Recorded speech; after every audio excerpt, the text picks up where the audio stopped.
Che, ¿no será muy tarde para hacer un 25 de mayo, un video sobre el 25 de mayo? ¿No lo quieren dejar para el otro año? ¿Quién era Marlene? Locro, empanadas calientes, paraguas, escarapelas. El 25 de mayo, fecha patria por excelencia, viene asociado a una iconografía específica, presente en manuales y actos escolares desde nuestra infancia. Sin embargo, muchas de estas imágenes no son un fiel reflejo de esa época, sino que fueron creadas décadas después. El estudio de documentos, periódicos, cartas, actas y los hallazgos arqueológicos actuales permiten una reconstrucción más fidedigna de fechas y sucesos. Además, abren la puerta al lado B de esa sociedad de comienzos del siglo XIX que no aparece en los textos oficiales. Costumbres cotidianas, formas de relacionarse, de querer, de comer y de vestirse. Esta tarea, fundamental para la memoria histórica, desafía los mitos y le devuelve la voz a personas y grupos cuyos nombres se perdieron en la historia. Esos hombres y mujeres sin los cuales la revolución, al decir de Andrés Rivera, hubiera sido un sueño eterno. Bienvenidos. Soy Leon Smoke y esto es 7 mitos y verdades sobre la revolución del 25 de mayo.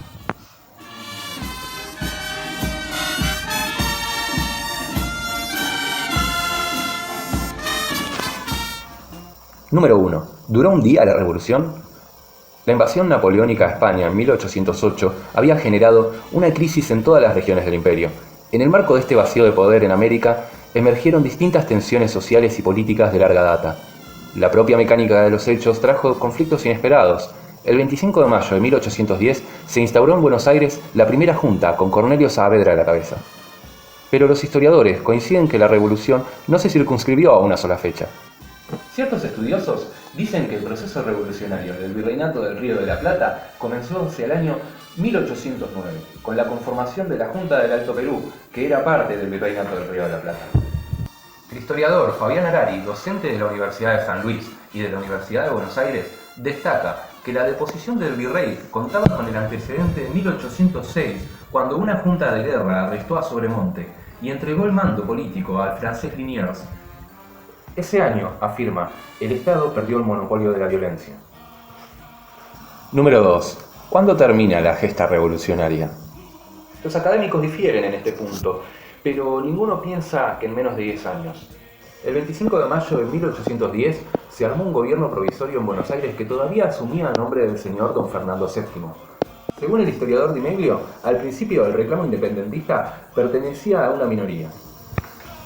La vuelta al trono del monarca español en 1814 radicalizó a los dirigentes revolucionarios e incluso sectores más moderados políticamente aceptaron que la única salida es la independencia. Por eso tenemos dos fechas patrias, 1810 y 1816. Número 3. ¿Fue la revolución un movimiento popular? Todos los testimonios apuntan a una indiscutible presencia popular y miliciana tanto el 25 de mayo como los días previos que inclinó la balanza a favor de los revolucionarios, pero ¿es esto real?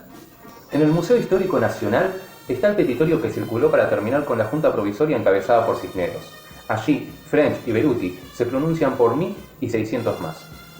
Los exámenes muestran distintas tintas, una prueba de que circuló, pero ¿quiénes eran los que sabían firmar en esa sociedad? De seguro no era el bajo pueblo porteño, o sea, esos grupos heterogéneos que involucraban gente que vivía de su salario, artesanos, vendedores ambulantes, seguramente gente que se movilizaron y proyectaron en la revolución sus propias aspiraciones y tensiones raciales, sociales y económicas, pero no de una forma patriótica o afectiva hacia la nueva nación que se encaminaba. Número 4. ¿Había paraguas el día de la revolución? Una de las más famosas pinturas sobre la revolución del 25 de mayo destaca un centenar de gente de pie frente al cabildo, donde la mayoría de ellos sostiene un paraguas. Los testimonios de la época confirman que esa semana llovió. En el Museo Histórico Nacional aún se conserva un escrito de Pedro Díaz de Vivar, un vecino que afirmaba: por haber llovido el día 22 no fui al cabildo, temeroso de la humedad y el frío. Las actas del cabildo del día 25 también se quejaban de los vaivenes climáticos, pero ¿qué hay de los paraguas? Citando nuevamente a Di Meglio, él explica que, por esos años, el uso de paraguas o sombrillas estaba reducido a unos pocos, caro y de tela permeable. Probablemente ni se usara mucho para combatir la lluvia, ni hubiera muchos en la plaza ese día. Las pinturas del 25 de mayo, como las conocemos, surgieron a fines del siglo XIX con la consolidación del Estado-Nación. Número 5. ¿Los pueblos originarios y los descendientes afroamericanos fueron parte de la revolución o fueron obligados a ser parte de la revolución? Muchos de los pueblos indígenas, como los litoralenses, luego de ser atacados y masacrados, fueron llamados por los escritores de la patria héroes que se enlistaban para derrocar al virrey. Tal es el caso del famoso cacique Andresito Guacurari, quien fue el único originario en la historia argentina en tener un cargo como el de comandante general. En esos tiempos era considerado igual a ser gobernador. Sin embargo, se cree que muchos de estos originarios fueron de manera indirecta y directa a participar, ya que la calidad de vida que llevaban era mucho peor que la de los criollos, y estos mismos amenazaban con quitarle tierras, comida y derechos.